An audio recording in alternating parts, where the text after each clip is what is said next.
Hey, and what is up? Happy couple. Hope y'all are doing well. This is Grant Janik, and just trying to find a way to creatively give you some of the best things that I feel like I have learned in my marriage, but also I have gained from common wisdom that's been given to me. And so here we go. I'm calling this about 30 of the best things that I've learned for a happy and a holy marriage. And I hope and pray that this will be good for you, as these have been great things for me to keep reminding myself of in my own marriage, but also things that many great friends and just people that have encouraged me in my journey and life and marriage that have encouraged me with. So I hope and pray that these will be good things to encourage you with as well. This is the sheet, by the way, where you've got a bunch of blanks, and I'm about to give you all of the blanks. Here we go.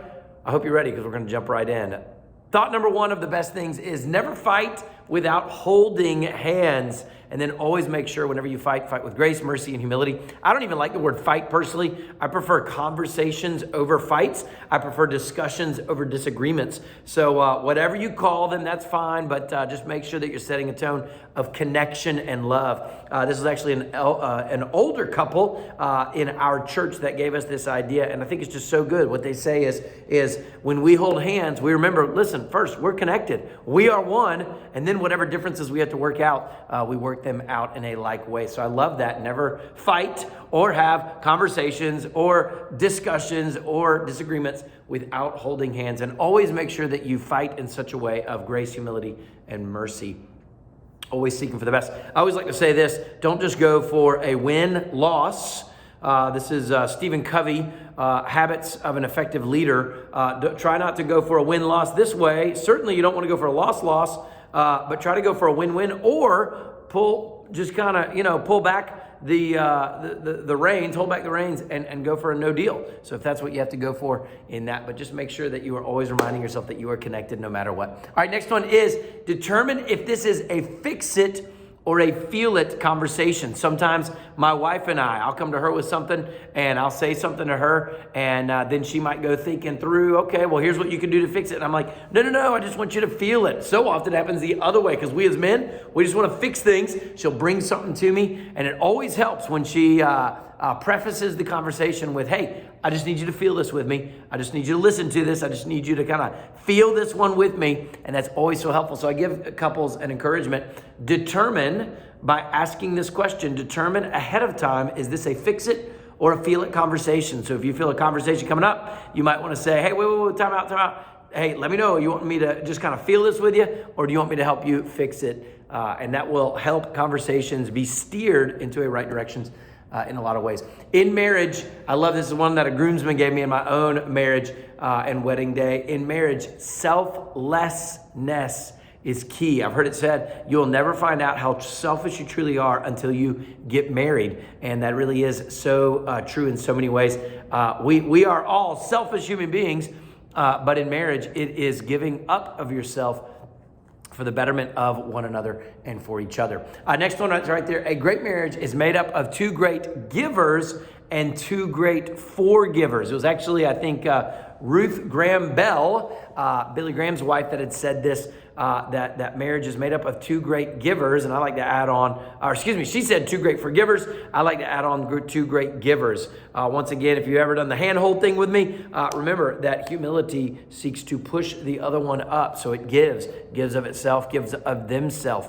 Certainly within ethical and moral boundaries, things like this. But in so many ways, we should be two people that give and choose to forgive. I like to say say grace over hardships and heartaches and things like that. But remember to be a great forgiver and a great giver. Ephesians 4:3-2, E4:3-2. If you're writing this down, write this down. Be an E4:3-2 servant to your spouse to be. And E4:3-2 says this: be kind, tenderhearted, forgiving one another as God in Christ has forgiven you. So remember to always be forgiving. That will do a whole lot more in your relationship than just to be a curmudgeon about whatever it is that you're maybe being a curmudgeon about, or getting bent out of shape, as it can so easily be that we would get in our relationships. All right, next thing is, they always say that opposites attract. The question I like to ask is the attraction stronger than the friction? So truly, if you are not yet married, that is one of the things that I would wish to give you, is really evaluate how much friction may come into the relationship.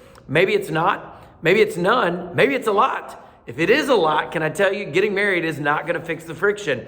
It's just going to make the friction even more so. And so truly, I want couples to really evaluate, is the attraction stronger than the friction? I love what one of my friends once said: whatever you attract them with, you got to keep them with. And so if it's your, I don't know, your running, your physical fitness, if it is just your charm, your charisma, whatever it is, just be sure that whatever you attract them with, you're going to keep keeping them attracted with, because there will be friction. And my hope is that there will not be too much friction for the relationship, but always a working, lasting attraction. Next one is right here. Remember that this is about living the rest of your life with your forever chosen best friend. I believe that that is the case of husbands and wives. You are choosing to live life with your forever chosen best friend. Men, I would say this to you. Men, there should be no greater friend than your bride. Ladies, there should be no greater friend than your man. And that's part of the cherishing factor is you cherish and uphold each other. You keep your business with and among each other. Now, you may get counsel and wisdom. That's great. I would encourage you maybe not just to try to get that from friends. That would kind of create some kind of unequilibrium in the friendships. If there's friendships between you and other couples, but seek wise counsel, get wise counsel. And remember, your spouse is your forever best friend. That's the best way for a marriage to work, I believe, with all my heart. Next one, enjoy this more than you worry through this. Worship is one of the greatest antidotes for worry, praise for problems. So not trying to over spiritualize this thought, but I truly do believe, there's going to be things in your marriage that are going to get you down and get you maybe a little bit out. Can I encourage you? Don't give up on it. Take a few moments, maybe take a walk, maybe you need to take a drive, maybe it needs to take an afternoon, kind of clear your head, get some space, go play around a golf, or go to a coffee with a girlfriend, something like that. Ladies with a girlfriend, that is. But remember to keep your focus on the Lord, because He will keep you together a lot better than you could on your own. Don't worry through this too much.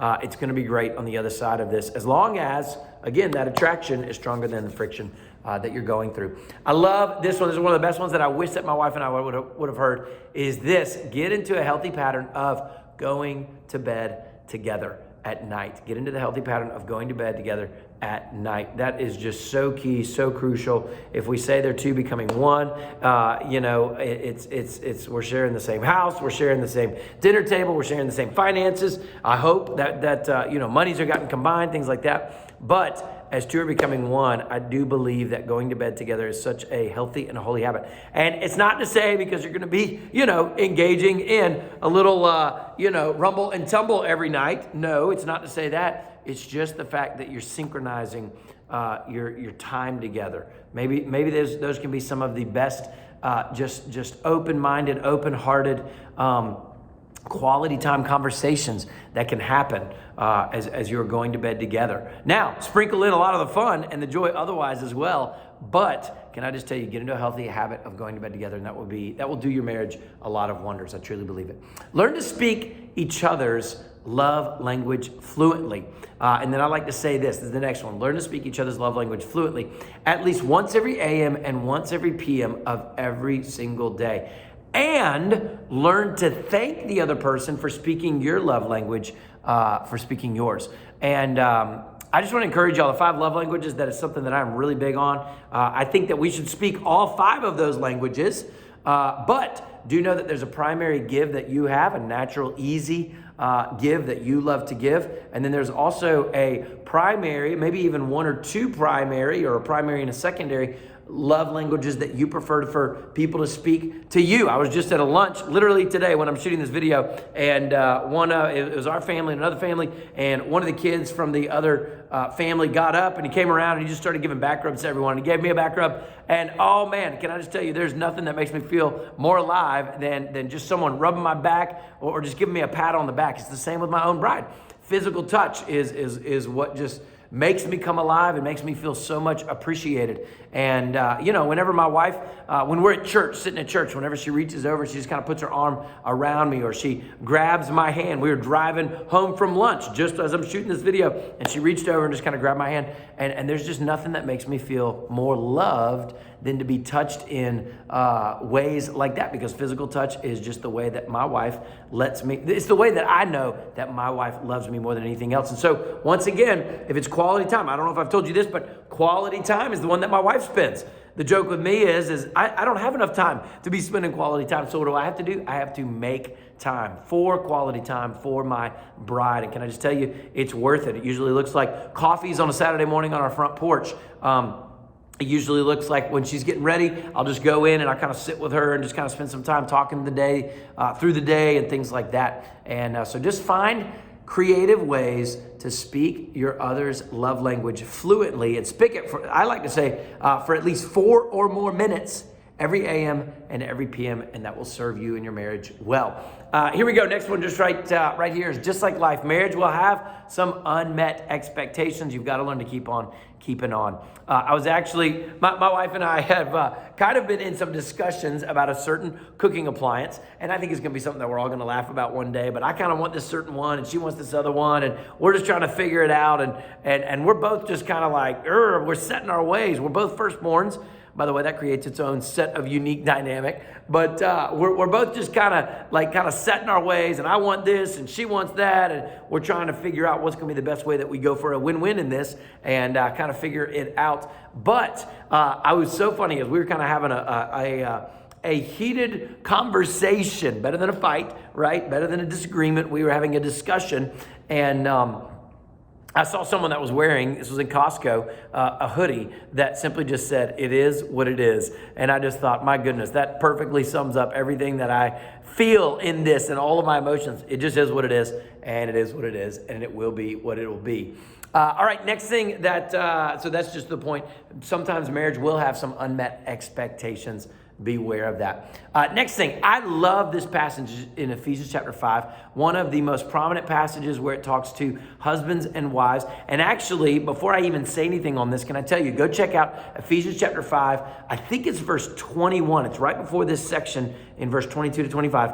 It says, "Husbands and wives, submit to one another out of respect, reverence, awe, honor, to your maker, God, and to his son, Christ." So it's literally have a healthy response and respectfulness to each other. Husbands and wives, submit to one another out of reverence for Christ. So I want you to know that's really key to know, because in just a second, we're going to see where that word is used. And it seems like, oh, well, is that only the wife's response? No, because it just said that right beforehand, that we should respectfully respond to each other in respectful, harmonious, edifying, building ways. And so that's just a key thing that's in that. But I love this, and this is so interesting to me. So often we talk about, if you read the scripture right in there, look at it, Ephesians chapter 5, verse 22 to 25. It says, "Wives, submit yourselves to your own husbands." Look at the little note, the little asterisk down there. We'll look at that in a second. But wives, actually, let's look at it right now. Wives, submit. Look down at that little note, down the line and over to the right. It says, "The wife to her husband." This is not to be just to men in general, and this is not as inferior to him, nor in violation to her Christian ethics, but honoring her husband as protector and head of the home, and respecting the responsibility of his position and his accountability to God. So, wives, if I could put another word that would help us to understand in that, wives, lady, young lady of God, young woman of God, respond respectfully to your husband. Okay, that's that word submit, but responds respectfully to your husband as to the Lord. Can I say this? It's in biblical context, and it's in the confounds of right ethics and morality. Wives, respect your husbands.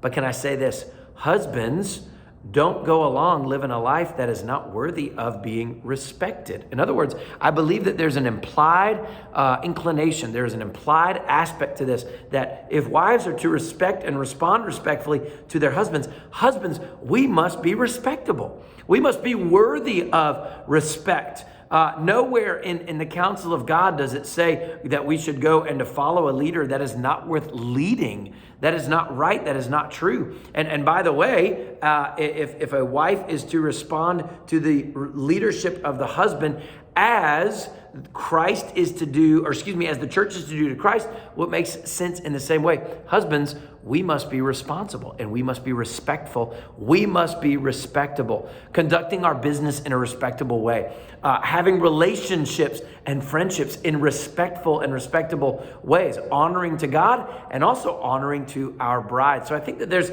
kind of a double-edged standard in this. Not only are wives supposed to submit or subject to the responding respectfully to their husband, but husband, we have a role in being respectful, responsible, respectable in every aspect of life. So I think, men, that should make us sit a little straighter, holds our heads a little bit more highly in a humble way, and give us a little something to go for in that deserving and being worthy of our wives' respect. In the same way, it says, verse 25, husbands, on the sheet right there, husbands, love your wives just as Christ loved the church. So I always love to think about Christ coming down from heaven. He came to set the standard for his bride, and we as the bride are to meet him, to fellowship him with him, and to unite with him. And so I love what it says. Husbands, in a similar way, do whatever you must to humble yourselves and to meet your bride where she is, to love her.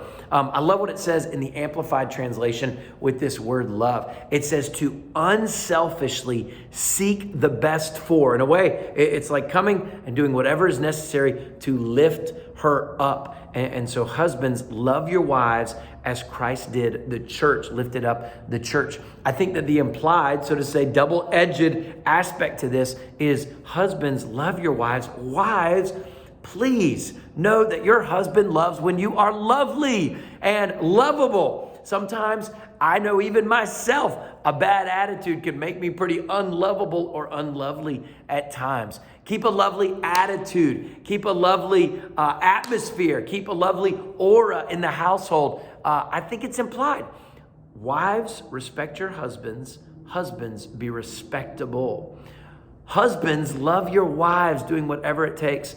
Wives, keep being lovely in every sense. I always think of just the charm that a new couple has. That girl's got she is head over heels for whoever that guy is.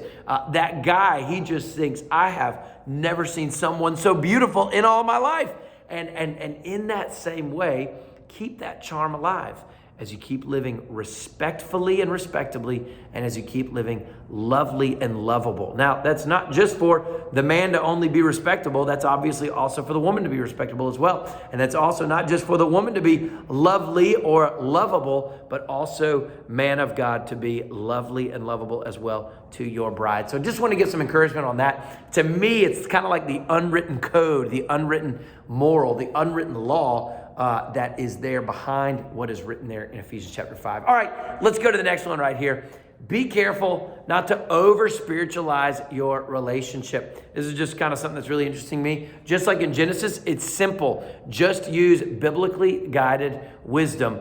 Pray and then trust and then act. The reason I say is Genesis, the book of Genesis covers about a period of time of about 1,500 years.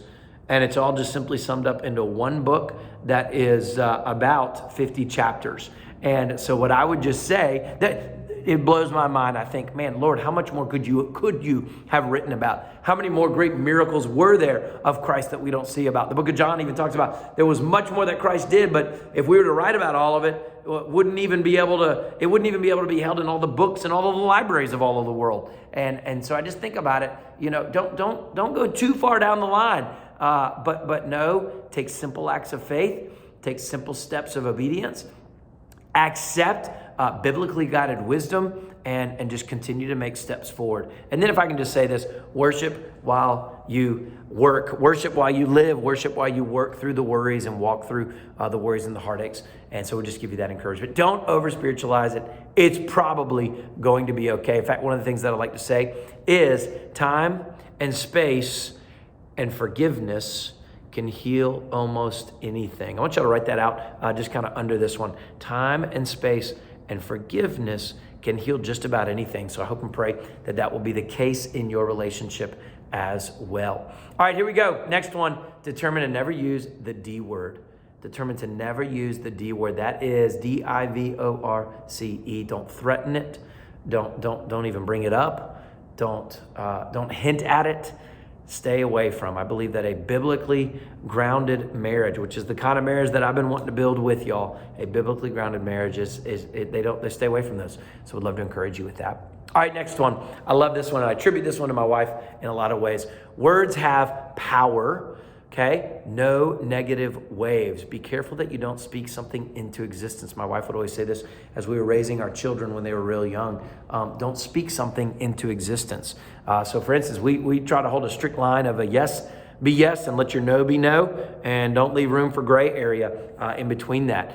One of our encouragements that we love to give to families that are raising children is that you answer right away and all the way. So I was like right away and all the way in whatever you do. And so what we always want to do is we want to speak words that are not negative. I think of life in three key ways. Is it positive? Is it neutral? Or is it negative? I like to say keep it neutral at worst, but do your best to never go into the negative. No negative waves. That's actually a military term from way back when. If there was a commanding officer, and there were two lesser ranked officers, and they were trying to get he was trying to get his company to move this way, and this company was trying to move that way, but they were conflicting with each other. Maybe they started yelling out, calling each other names or whatever, and then the higher ranking officer would say, hey, no negative waves. Talking about no negative airwaves over their walkie-talkie system. And so in the same way, try to keep negative waves out of your house as much as possible.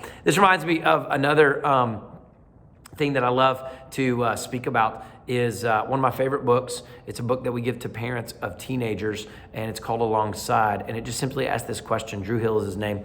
And he asks this question, does your home smell like grace?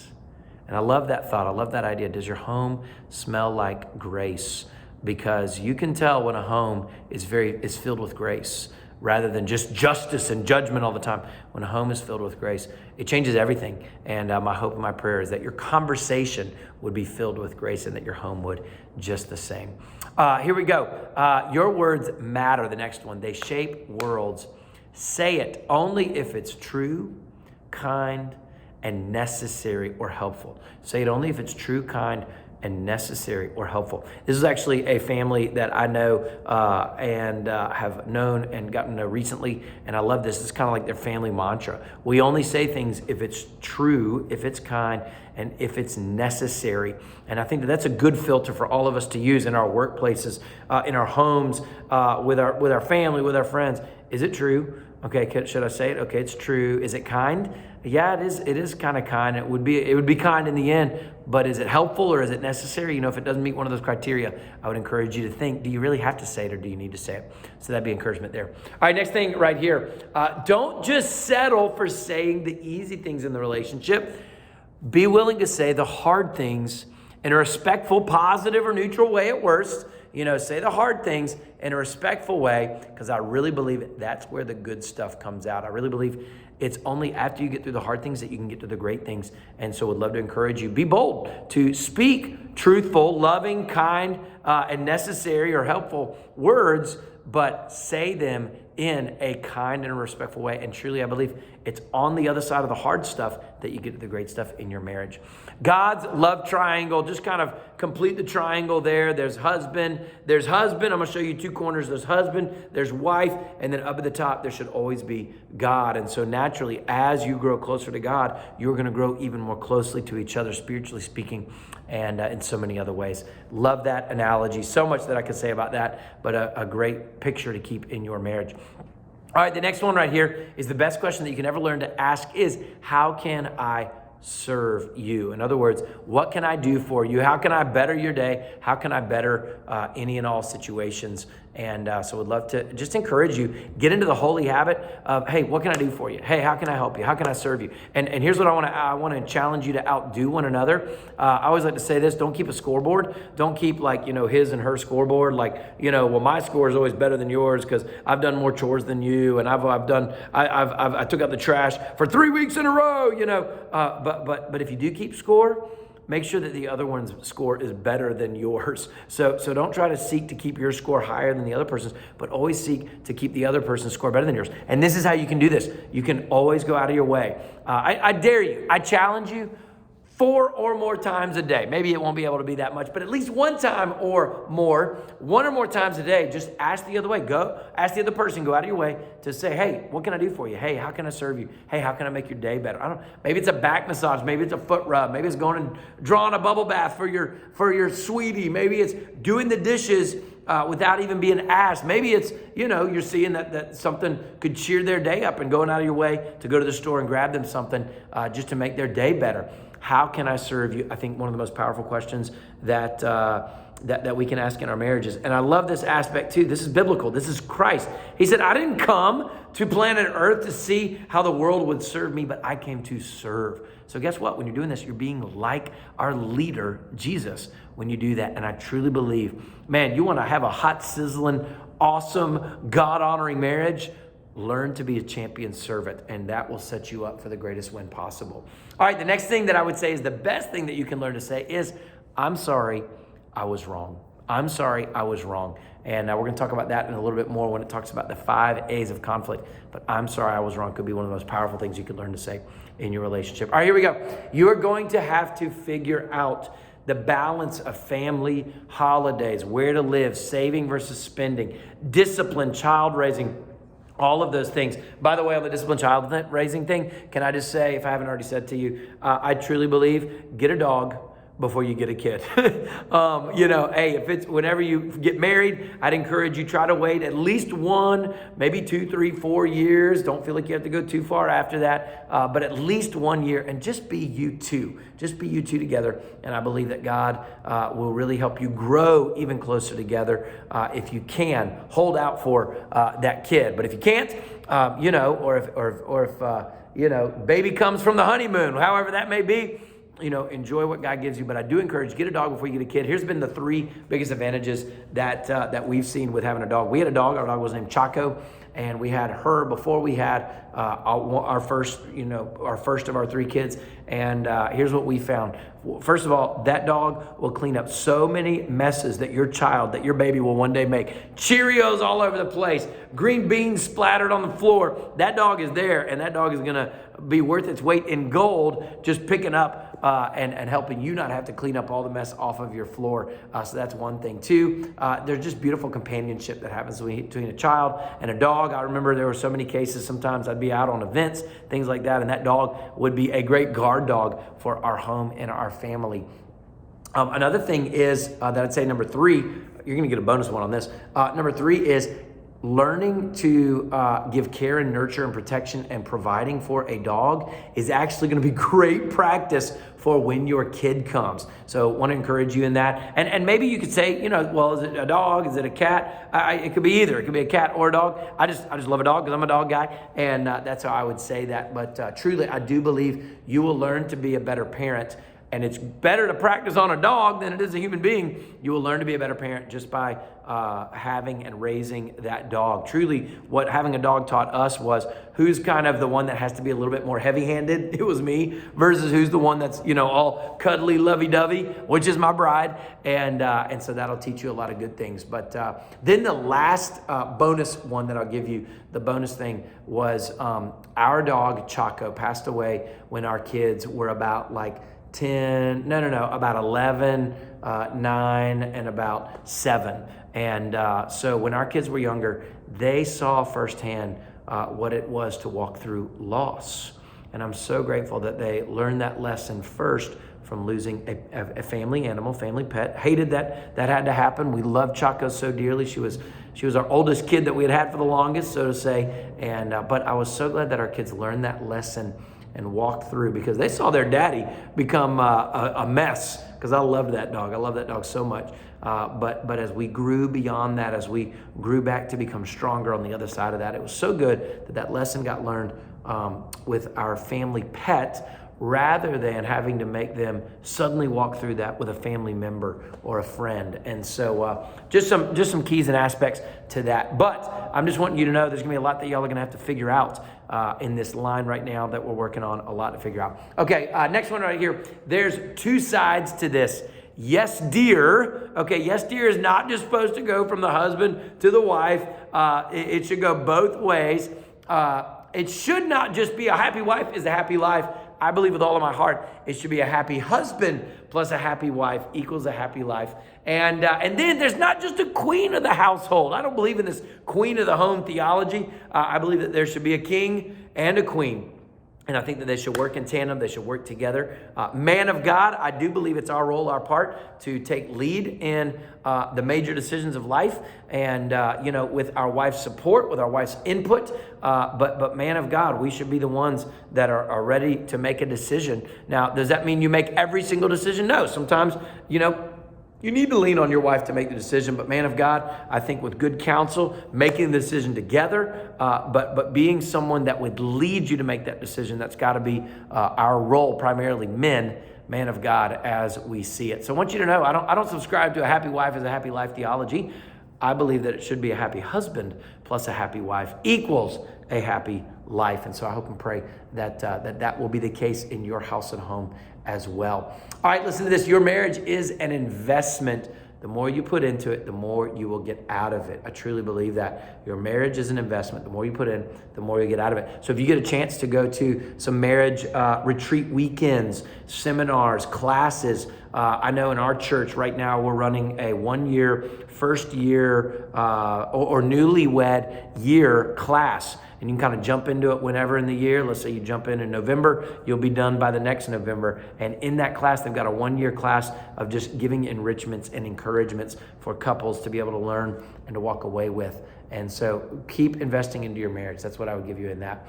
In communication, just ask the question you're wanting to ask. Don't ask, hey, do you want to? Or imply, don't you think you should mow the lawn? Do you want to mow the lawn? I joke about this in some ways, but my wife asked me, hey, do you want to take out the trash?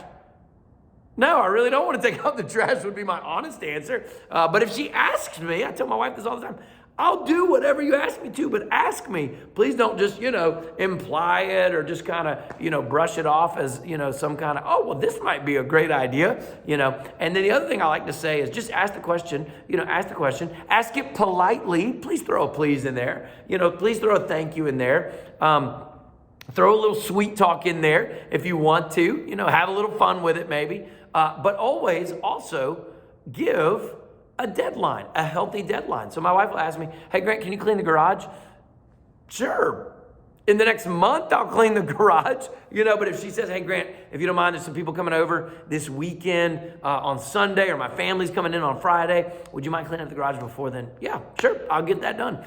Deadline. She asked me kindly, and I love it. It's easy. I think we get into ruts, and I just think that this is a personality thing. I think that we get into situations where we just kind of expect, or we kind of just, have things that we've always been, just requiring, or we've always just been, acting as if they're essential. But hey, can I just tell you and encourage you, if you're married to your best friend, keep acting friendly to your best friend, and that'll be a good thing and a great thing for your marriage. All right, here we go. Be kind. I said that on the next one. Put a please in there somewhere, and that will help things, and put a time frame on there. Next thing is be absolutely and completely honest with each other sooner versus later. If you are not yet married, I would love to encourage you. If there are still things that you're holding on to and you say, I just don't think I should say that, I don't think I should let them know that part of my life, can I tell you, you will regret it if you don't. It is a whole lot better to get everything you've got out on the table and to do it sooner versus later. So be honest sooner versus later. It will do you much and do you well in your relationship. Next is work hard to have same. I think this is one of the biggest things in communications in marriage. Work hard to have same definitions, okay? Definitions are where communication breaks down. You can have the same vocabulary, but be using completely different dictionaries. I love that from Pastor Jack Graham. I heard that. but make sure you have same definitions. So I'll give you some examples. A definition of a clean home. Okay, the definition of a clean kitchen. By the way, I've heard it said, there's actually been a book written on this, that sex starts in the kitchen. Okay, maybe that is the case for some couples, maybe it's not, but I do believe this. A happy kitchen equals a happy marriage. I know that much. It just brings less stress. Everything's, at peace in the world because there's no bowls or cups in the kitchen sink. I don't know. I've just found that to be the case in our home. And I feel a lot more at ease personally from having that kind of thing done. But make sure that you have same definitions. What is an expensive car versus what is an affordable car in your life? What is too much to spend on a house? What is the right amount to spend on your home furnishings? Things like that. So have same definitions. That's so key. All right, the 5 A's of conflict. I love this. This has been material given to me. I actually learned it in this room. I'm sitting in the loft here at Warren Baptist Church, and I love this from my good friend, Miss Casey Mary, that brought this to me. It's from a curriculum called The Young Peacemaker, talking about how you can be a person of peace. And I love these 5 A's of dealing with conflict. You can see them out to the right there. Whenever you blow it or you break the trust bridge, look at this right here. I call this the trust bridge in your marriage. There might be sometimes when you break that bridge, something falls out on your side, or maybe you both break it. Can I tell you, these are some of the best things to come back and to build that bridge back together. First, say, hey, this is where I went wrong. Admit where you went wrong. Ask, hey, I want to ask, will you forgive me? And apologize. I want you to know I am sorry. And then accept whatever consequences may come. Maybe it's, sleeping on the sofa for a night. Hopefully it's not that. Come on, we're all better than that. But maybe it's, I want to do this to make up for it, And I'll even tell you all this. When you have kids, these 5 A's become even more prominent and more relevant in your life because it's so good for kids to learn to accept whatever consequences will come from their wrong action that they committed. So you admit, you apologize, you say, this is what I did wrong. I apologize, I'm sorry. I want to ask for your forgiveness. I accept whatever consequences may come. And then finally, you alter your ways. We kind of use this hand motion for that. You change your way and you do your best to never do that again. So the 5 A's of conflict, I believe they save marriages. And if they don't save marriages, they save the life in your marriage just as much and just as well. All right, here we go. Get ready to learn more about God in your marriage. That's the next one. Get ready to learn more about God in your marriage than you would have been able to learn in your singleness. I've heard this in so many ways. Ladies, get ready to see the warrior nature, the fierce nature of a man of God. Men, be ready to see the grace filled and gentle, kind nature of God. Get ready to learn more about God in your marriage than you would have in your singleness. I love this from Pastor Drew Robinson, one of our pastors here at Warren, as of the in this day and time. And he says this: are you trying to be right, or are you trying to be righteous? And I also love this. He says, are you trying to win the argument, or are you trying to win their heart? So are you trying to be right or righteous, or are you trying to win the argument, or are you trying to win their heart? Go for the heart and go for righteousness more than anything else. Here we go. Here's the big one on intimacy. When it comes to sex, I believe one of God's greatest gifts that he's given to husband and wife. It is always appropriate when it's one man, one woman in the context of God's wrapped up and enclosed relationship and covenant of marriage. Here's what I would say on this. Get someone, okay? I may have another video coming out at some point, some other encouragements to give to you. I do usually send a text to the male, to the groom on the day of the wedding, and it's got a lot of information and encouragements in that. But I would say this, whether I am doing premarital with you or someone else is, I think this is so important. Do this, find a 30 to 60 minute time and get someone that you're close to and that you trust, and that there's someone your same gender to take you everything that they can about sex. There's that word, sex. And I believe that get someone godly as well, a Christ follower that you trust, that you would value, and get them for 30 to 60 minutes, maybe it's more, to tell you everything that they can about that thing called sex. So I would encourage you in that. All right, here's some bonus resources real quick. Be a constant student of mastering your spouse. Keep asking questions. Consider on dates, maybe turning dates into interviews. Continue to do that. I try to do that whenever my wife and I go on a date, whenever we go out for dinner, and maybe using like this site for fun jump starters, conversationstartersworld.com. I know it may sound super cheesy, but this is one of the things that I do with games whenever I'm working with students, but also with my own wife. I open up this website, just love asking her silly questions and getting to know her even better than before. And here we are in 18 years of marriage. There's still things I'm learning about her, and I would encourage you constantly be a student and get a PhD, get a master's degree, get a doctorate on knowing your significant other. So that's a fun one. Here's 2 freebies that I think are really, really great and can be very interactive. First is sign up for and check out loveology.org. I don't even think you have to sign up for it. Just go to their site. It's kind of like a Netflix of Christian encouragement for marriages. But loveology.org. And so would love for y'all to check that out. Then the last thing that I would say here is get and use the Love Nudge app. Get and use the Love Nudge app. That has to do with the 5 love languages, and it's really kind of cool and interactive to how to better meet and know your spouse and to give you ideas on how to best speak that love language. Activity, the 3 hand-holding practices, and actually I have 4. I've added a bonus one: love, honor, cherish, and serve. And if I just haven't done that with you, call me up and maybe I can walk you and your spouse through that. Hey, you've been amazing to hang on for 40 minutes with me and for me to have the chance to teach you these things. These are things that I love, would love to have had the opportunity to speak with you in person. If there's more questions that I can answer, let me know. Know that there's always so much more that I'd love to give to you.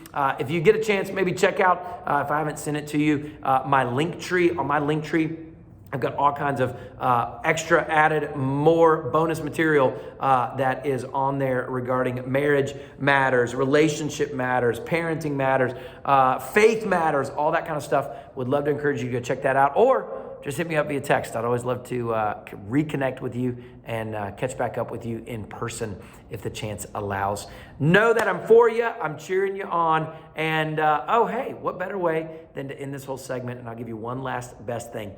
It is this, and this is truly one that God's been teaching me, and I've been trying to teach others. I believe that marriage comes down to one simple 6-letter thing, okay? All of marriage all boils down to, I believe all of your relationships should all boil down to one 6-letter thing. It's spelled P-U-R-S-U-E. It's all about pursuing one another, pursuing one another's passions, pursuing each other's best, putting out your own selfish pride and selfish ambitions, and going hard after the other one. And not just going at each other, no, you know that, but going for each other, and then working to build each other up and to lift each other up. Have fun pursuing the other one for the rest of your life, and know that I'm for you. Let me know if I can ever do anything else to serve you or to set you up. God bless. Bye.